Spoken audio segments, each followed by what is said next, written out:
प्रकाश की किरण गमन करती है किस तरह? सीधी रेखा में। पहला क्वेश्चन क्या है? प्रकाश की किरण गमन करती है सीधी रेखा में। हमारा आंसर ये हो जाएगा सीधी रेखा में। चलिए आगे देखते हैं दूसरा क्वेश्चन। दूसरा क्वेश्चन है कि प्रकाश का वेग न्यूनतम होता है, यानी प्रकाश का वेग सबसे कम किस में होता है? तो प्रकाश का वेग सबसे कम आपका कांच में होता है। किस में होता है? कांच में। हमारा डी आंसर हो जाएगा कांच में। चलिए आगे देखते हैं।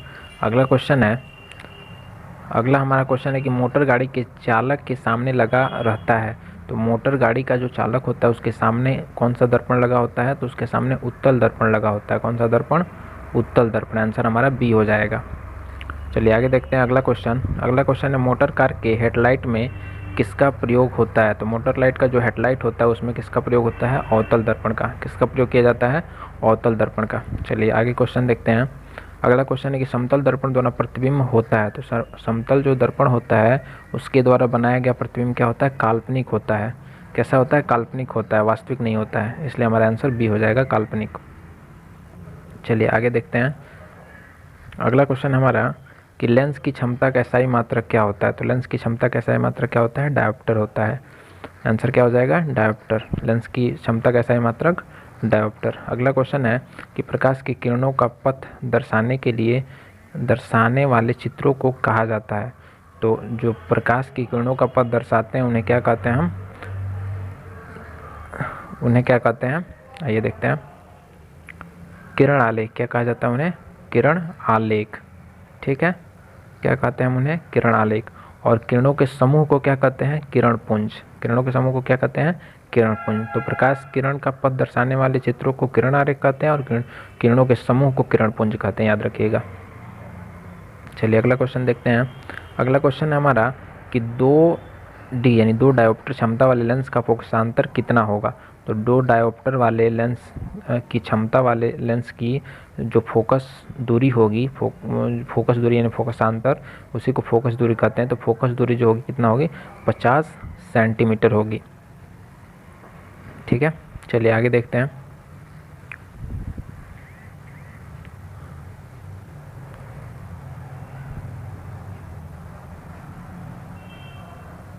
चलिए अगला देखते हैं हम। अगला क्वेश्चन होगा हमारा कि किसी उत्तल लेंस का फोकसांतर 50 सेंटीमीटर है तो उसकी क्षमता क्या होगी? तो कह रहा है किसी उत्तल जो लेंस है उसका फोकसांतर कितना है? 50 सेंटीमीटर है, तो उसकी क्षमता कितनी होगी? तो उसकी क्षमता 2D हो जाएगी, यानी 2 डायोप्टर हो जाएगी। कितना हो जाएगा? 2 डायोप्टर। चलिए आगे देखते हैं। कह रहे प्रकाश की किरणों को समूह को क्या कहते हैं? अभी हम बताएं, प्रकाश की किरणों को समूह को क्या कहते हैं? किरण पुंज। क्या कहा जाता है? किरण पुंज। चलिए आगे हम क्वेश्चन देखते हैं।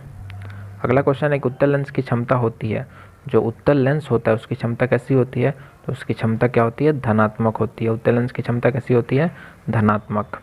चलिए अगला क्वेश्चन देखते हैं हम। अवतल लेंस की क्षमता क्या होती है? तो उत्तल लेंस की जब धनात्मक है तो अवतल लेंस की क्या होगी?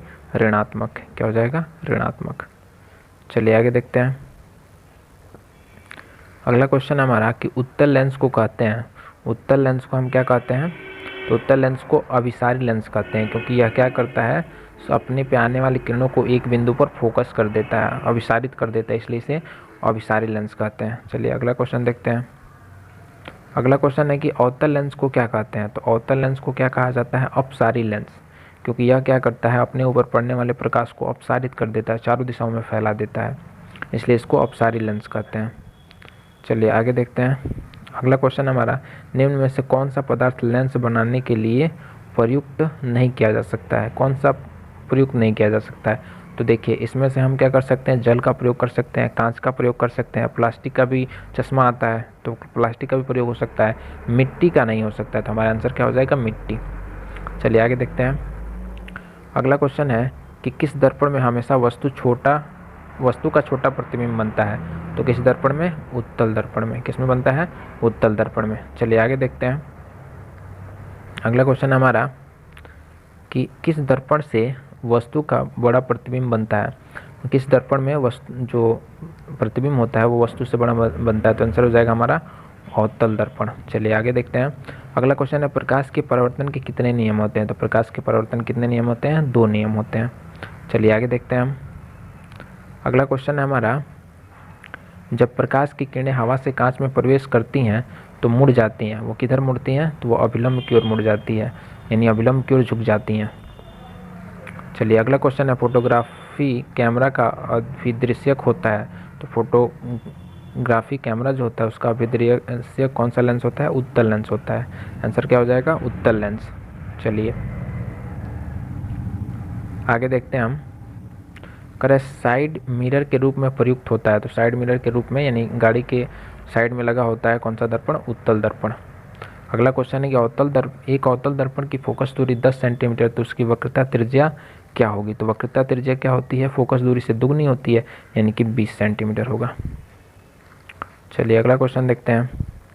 अगला क्वेश्चन है कि निर्गत किरण एवं अभिलंब के बीच के कोण को क्या कहते हैं? तो निर्गत किरण जो मतलब जो किरण टकरा के वापस जा रही है वो, और अभिलंब के बीच के कोण को क्या कहते हैं? परावर्तन कोण। क्या कहा जाता है? परावर्तन कोण। अगला क्वेश्चन है कि सरल सूक्ष्मदर्शी में किसका उपयोग किया जाता है? तो सरल सूक्ष्मदर्शी जो होता है उसमें उत्तल लेंस का उपयोग किया जाता है। चलिए आगे देखते हैं। अगला हमारा क्वेश्चन है कि किस लेंस के द्वारा सिर्फ काल्पनिक प्रतिबिंब ही बनता है? तो अवतल लेंस द्वारा सिर्फ काल्पनिक प्रतिबिंब ही बनता है। करा परावर्तन के नियम से निर्धारित होता है। तो परावर्तन के नियम से हमें क्या मिलता है? कि आपतन कोण बराबर होता है परावर्तन कोण के। चलिए आगे देखते हैं अगला क्वेश्चन। अगला क्वेश्चन है हमारा कि काल्पनिक प्रतिबिंब होता है। तो काल्पनिक प्रतिबिंब हमेशा सीधा होता है, और जो वास्तविक होता है वो उल्टा होता है। काल्पनिक प्रतिबिंब क्या होता है? हमेशा सीधा होता है, और वास्तविक जो होता है वो क्या होता है? उल्टा होता है, याद रखिएगा। लेंस में मुख्य फोकस की संख्या कितनी होती है? तो लेंस में मुख्य फोकस की संख्या 2 होती है, एक आगे होता है और एक पीछे होता है। चलिए आगे देखते हैं। अगला क्वेश्चन है हमारा कि सर्च लाइट का परावर्तक सतह होता है। तो सर्च लाइट का परावर्तक सतह अवतल होता है। जो सर्च लाइट होता है उसका परावर्तक सतह कैसा होता है? अवतल होता है। चलिए दाढ़ी बनाने में कौन सा दर्पण प्रयुक्त किया जाता है? तो दाढ़ी बनाने में अवतल दर्पण का उपयोग किया जाता है, क्योंकि यह बड़ा बनाता है प्रतिबिंब। अगला क्वेश्चन है कि पौधों में वाष्पोत्सर्जन किस भाग में होता है? तो पौधे जो होते हैं पत्तों के रंध्र से वाष्प का उत्सर्जन करते हैं, यानी कि किससे होता है? पत्ता से। आंसर क्या हो जाएगा? पत्ता। चलिए आगे देखते हैं अगला क्वेश्चन। करें मानव में उपस्थित यूरिया की सामान्य मात्रा कितनी होती है? तो मानव में जो यूरिया उपस्थित होता है उसकी मात्रा 20 mg होता है। चलिए आगे देखते हैं। अगला क्वेश्चन है कि श्वसन क्रिया के दौरान कितनी प्रतिशत ऊर्जा ताप के रूप में निष्कासित होती है? तो 20% ऊर्जा। कितनी प्रतिशत? 20% ऊर्जा ताप के रूप में निष्कासित होती है। चलिए अगला क्वेश्चन देखते हैं। करें मनुष्य के विक एक तंत्र का भाग है जो संबंधित है। जो मनुष्य का विक है वो किससे संबंधित है? वो उत्सर्जन से संबंधित है। किससे संबंधित है? उत्सर्जन से। अनावश्यक जल को यह क्या करता है? और जो भी रक्त को छानता है तो उसमें जो भी चीज़ें हमको अनावश्यक उसको मिलती है वो क्या करता है? वो यूरिन के द्वारा बाहर निकाल देता है। तो ये उत्सर्जन का कार्य करता है। चलिए आगे देखते हैं अगला क्वेश्चन। कह रहा है कि पौधों में वायवीय भागों में जलों के निष्कर्षण पौधों के वायवीय भागों में जल के निष्कर्ष की क्रिया कहलाती है। तो वाष्पोत्सर्जन कहलाता है, यानी कि वायु मतलब वातावरण में, हवा में जो पौधे जल का निष्कर्षण करते हैं वाष्प के रूप में, तो वो क्रिया क्या कहलाती है? तो वाष्पोत्सर्जन कहलाती है। चलिए आगे देखते हैं अगला क्वेश्चन। कर रहा है कि वह प्रक्रम जिनके द्वारा शरीर का उत्पादन होता है, शरीर में ऊर्जा का उत्पादन होता है, क्या कहलाता है? तो वह क्या कहलाता है? श्वसन, क्योंकि श्वसन से ही हमारे शरीर में ऊर्जा बनती है। अगला क्वेश्चन है कि कौन सी क्रिया सभी जीवों के लिए अनिवार्य है? तो इसमें से कौन सी क्रिया सभी जीवों के लिए अनिवार्य है? श्वसन, क्योंकि बिना श्वसन का जीव जीवित नहीं रह सकता है। तो आंसर हो जाएगा हमारा श्वसन। चलिए अगला क्वेश्चन देखते हैं। अगला क्वेश्चन है कि मैग्नीशियम पाया जाता है, यानी मैग्नीशियम किस में पाया जाता है इसमें से? तो मैग्नीशियम क्लोरोफिल में पाया जाता है, और क्लोरोफिल कहाँ होता है? पत्तियों में पाया जाता है। चलिए अगला क्वेश्चन देखते हैं। अगला क्वेश्चन है मानव हृदय में पाए जाते हैं। तो मानव हृदय में कितने वेश में पाए जाते हैं? 4 वेश में पाए जाते हैं। कितने?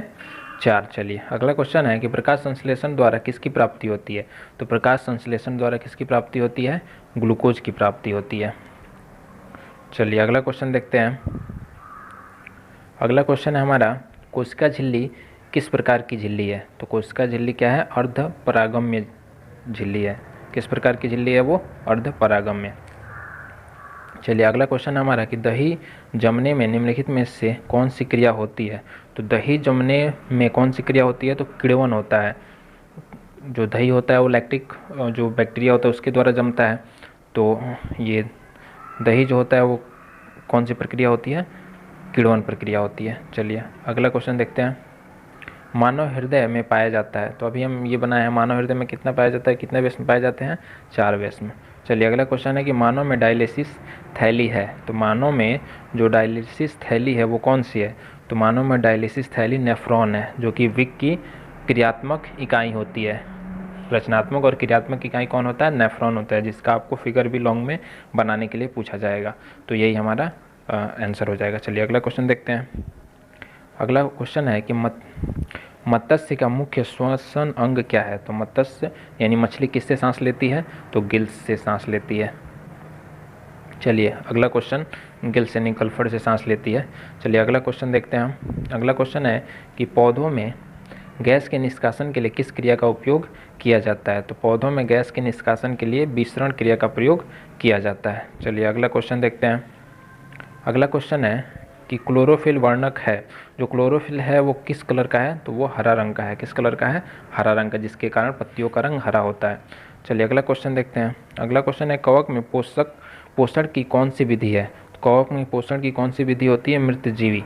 यह क्या होता है, सड़े गले पदार्थों पर जमता है और उसे सड़ाकर खाद में परिवर्तित कर देता है। तो उसमें कौन सी पोषण विधि है, मृतजीवी पोषण है। चलिए अगला क्वेश्चन देखते हैं। अगला क्वेश्चन है कि रेजिन एवं गोंद कहाँ संचित रहता है। तो रेजिन और गोंद कहाँ संचित रहता है, पुराने जाइलम में। कहाँ संचित रहता है, पुराने जाइलम में। चलिए अगला क्वेश्चन देखते हैं। अगला क्वेश्चन है शरीर में भोजन को पचाना किस प्रकार की अभिक्रिया है। तो शरीर में भोजन को पचाना किस प्रकार की अभिक्रिया है, उपचयन अभिक्रिया है।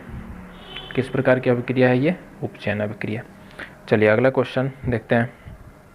अगला क्वेश्चन है कि रक्त क्या है। तो रक्त क्या है, एक उत्तक है। रक्त क्या होता है, एक उत्तक है। चलिए अगला क्वेश्चन देखते हैं। अगला क्वेश्चन है कि निम्नलिखित में से कौन उत्सर्जी अंग है। तो निम्नलिखित में से कौन उत्सर्जी अंग है, देखिए विक है, अग्न्याशय है और आपका आँख है, कोई नहीं। तो इसमें कौन होगा जाएगा, विक, जो कि रक्त को छानने का काम करता है और पानी को बाहर निकालता है। चलिए आगे देखते हैं। अगला क्वेश्चन है कि रक्षी कोशिकाएं पाई जाती हैं। रक्षी कोशिकाएं किस में पाई जाती हैं, तो यह पत्तियों में पाई जाती हैं। चलिए आगे देखते हैं। आगे है इथाइल अल्कोहल किस प्रकार के श्वसन में बनता है। तो इथाइल अल्कोहल किस प्रकार के श्वसन में बनता है, जिसमें हवा नहीं रहता है। तो यानी अवायवीय श्वसन में। किस में बनता है, अवायवीय श्वसन में, जो कि ईस्ट में होता है। चलिए अगला क्वेश्चन देखते हैं। ईस्ट और अमीबा में होता है। चलिए अगला क्वेश्चन देखते हैं। अगला क्वेश्चन है हमारा कि मनुष्य के सांस लेने और छोड़ने की प्रक्रिया को क्या कहते हैं। तो श्वासोच्छ्वास कहते हैं। क्या कहते हैं, श्वासोच्छ्वास।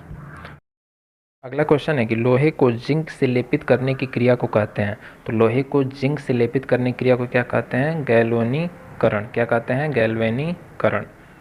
साइकिल की जो हैंडल होती है उस पर हुआ रहता है, जिससे वो चमकता रहता है, चमकतीदार रहता है और उसमें जंग नहीं लगता है।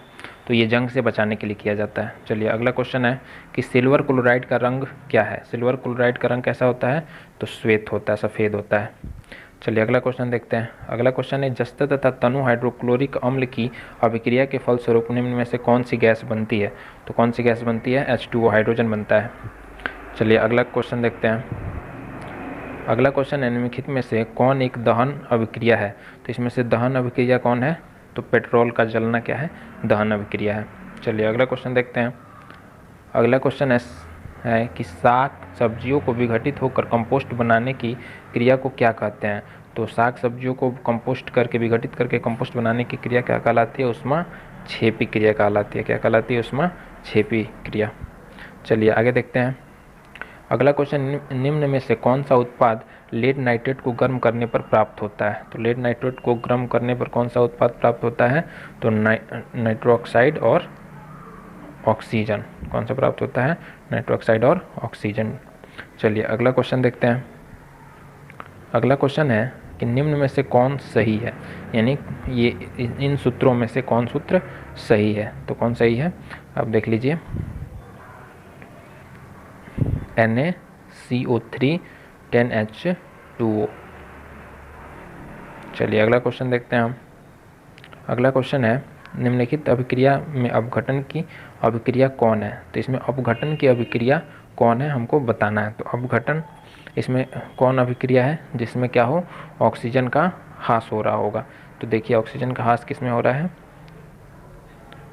अपघटन मतलब जो आपका ऑक्सीजन हट जा रहा है, यानी एक टूट के कई बना रहा है। तो देखिए यहाँ पे कौन हो जाएगा, सी नंबर आंसर हो जाएगा। कौन हो जाएगा, सी। यहाँ से ऑक्सीजन हट के यहाँ आ गया, अलग हो गया ऑक्सीजन, तो ये अपघटन है। चलिए अगला क्वेश्चन देखते हैं। अगला क्वेश्चन है, ये दिया हुआ है और कह रहा है कि दी गई अभिक्रिया किस प्रकार की अभिक्रिया है, यह किस प्रकार की अभिक्रिया है। तो देखिए इसमें क्या हो रहा है, इसमें फेरस ऑक्साइड में से ऑक्सीजन विस्थापित हो जा रहा है। तो यह कौन सी अभिक्रिया हो गई, विस्थापन अभिक्रिया। चलिए अगला क्वेश्चन देखते हैं। अगला क्वेश्चन है कि लौह चूर्ण पर तनु हाइड्रोक्लोरिक अम्ल डालने से क्या होता है। तो लौह चूर्ण पर तनु हाइड्रोक्लोरिक अम्ल डालने से हाइड्रोजन गैस एवं आयरन क्लोराइड बनता है। तो आंसर क्या हो जाएगा हमारा, ए, हाइड्रोजन गैस एवं आयरन क्लोराइड बनता है। चलिए अगला क्वेश्चन देखते हैं हम। अगला क्वेश्चन है कि श्वसन किस प्रकार की अभिक्रिया है। तो श्वसन किस प्रकार की अभिक्रिया है, तो यह एक उष्मा उपचयन अभिक्रिया है। कौन सी अभिक्रिया है, उपचयन अभिक्रिया। चलिए अगला क्वेश्चन देखते हैं हम।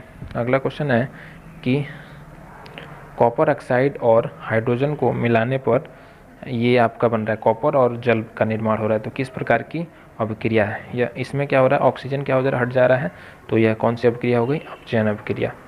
कौन सी अभिक्रिया, अपचयन अभिक्रिया।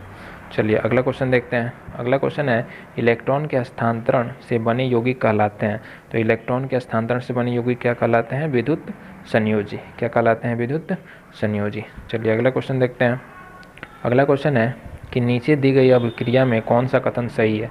इसमें क्या हो रहा है कि कॉपर और ऑक्साइड मिलके कॉपर और ऑक्सीजन मिलके कॉपर ऑक्साइड बना रहे हैं। तो कह रहा है कि इसमें कौन सा सही है, कॉपर का अवकरण हो रहा है, कॉपर का क्या हो रहा है, नाइट्रेशन हो रहा है, कॉपर का ऑक्सीकरण हो रहा है। तो इसमें क्या हो रहा है, जब जल से मिलेगा तो कॉपर का ऑक्सीकरण ही होगा। तो हमारा आंसर क्या हो जाएगा, कॉपर का ऑक्सीकरण, ये आंसर हो जाएगा। चलिए आगे देखते हैं। करें निम्नलिखित समीकरण है, ये समीकरण दिया हुआ है, करें यह किस प्रकार की अभिक्रिया है। तो देखिए दो पदार्थ जुड़ के एक पदार्थ बना रहे हैं। तो यह कौन सी अभिक्रिया है, संयोजन अभिक्रिया है। कौन सी अभिक्रिया, संयोजन अभिक्रिया, बी हमारा आंसर हो जाएगा। चलिए अगला क्वेश्चन है, निम्नलिखित में से कौन द्विविस्थापन अभिक्रिया है। इसमें द्विविस्थापन अभिक्रिया कौन है। तो देखिए इसमें द्विविस्थापन अभिक्रिया कौन हो रहा है, सी वाला द्विविस्थापन अभिक्रिया हो रहा है। अगला क्वेश्चन है हमारे निम्नलिखित अभिक्रिया में कौन विस्थापन अभिक्रिया है। तो इसमें विस्थापन अभिक्रिया कौन है, यानी कि इसमें विस्थापन अभिक्रिया कौन हो जाएगा, हमारा सी हो जाएगा। क्योंकि यहाँ पे क्या हो जा रहा है, कॉपर को विस्थापित किया जा रहा है। जो कॉपर है, कॉपर सल्फाइड है, उसमें से कॉपर को अलग कर दिया जा रहा है, कॉपर विस्थापित हो जा रहा है, जिसकी जगह आयरन ले रहा है। तो यह क्या हो जा रहा है, विस्थापन अभिक्रिया। चलिए अगला क्वेश्चन है हमारा कि अवक्षेपण अभिक्रिया में किस प्रकार का लवण प्राप्त होता है। तो अवक्षेपण अभिक्रिया में किस प्रकार का लवण प्राप्त होता है, अविलय, जो घुलने योग्य नहीं होता है वही अवक्षेप प्राप्त होता है। तो अवक्षेपण अभिक्रिया में क्या प्राप्त होता है, अवक्षेप प्राप्त होता है जो कि घुलने योग्य नहीं होता है, यानी अविलय हो जाएगा। चलिए अगला क्वेश्चन देखते हैं हम। अगला क्वेश्चन है कि निम्नलिखित में से कौन एक अपघटन अभिक्रिया का उदाहरण नहीं है। करें इसमें से कौन एक अपघटन अभिक्रिया का उदाहरण नहीं है। तो देखिए इसमें जो सी नंबर है, यानी हाइड्रोजन और क्लोराइड मिलकर क्या बना रहे हैं, हाइड्रोक्लोराइड बना रहे हैं। तो ये HCl अम्ल बना रहे हैं। तो ये क्या है, जुड़कर एक बने, ये संयोजन अभिक्रिया, ये अपघटन अभिक्रिया नहीं है। तो ये हमारा आंसर हो जाएगा। चलिए अगला क्वेश्चन है कि निम्नलिखित में से कौन रेडॉक्स अभिक्रिया है। तो इसमें रेडॉक्स अभिक्रिया कौन है, ये बताना है हमको। तो इसमें रेडॉक्स अभिक्रिया कौन है, सी है। क्योंकि यहाँ पे क्या हो जा रहा है कि ऑक्सीजन विस्थापित हो जा रहा है और हाइड्रोजन के साथ जुड़ जा रहा है। तो जब हाइड्रोजन के साथ ऑक्सीजन जुड़े और ऑक्सीजन किसी से विस्थापित हो जाए तो वो रेडॉक्स अभिक्रिया होती है। यानी उपचयन और अपचयन की क्रिया दोनों हो एक साथ हो तो वो क्या होती है, रेडॉक्स अभिक्रिया।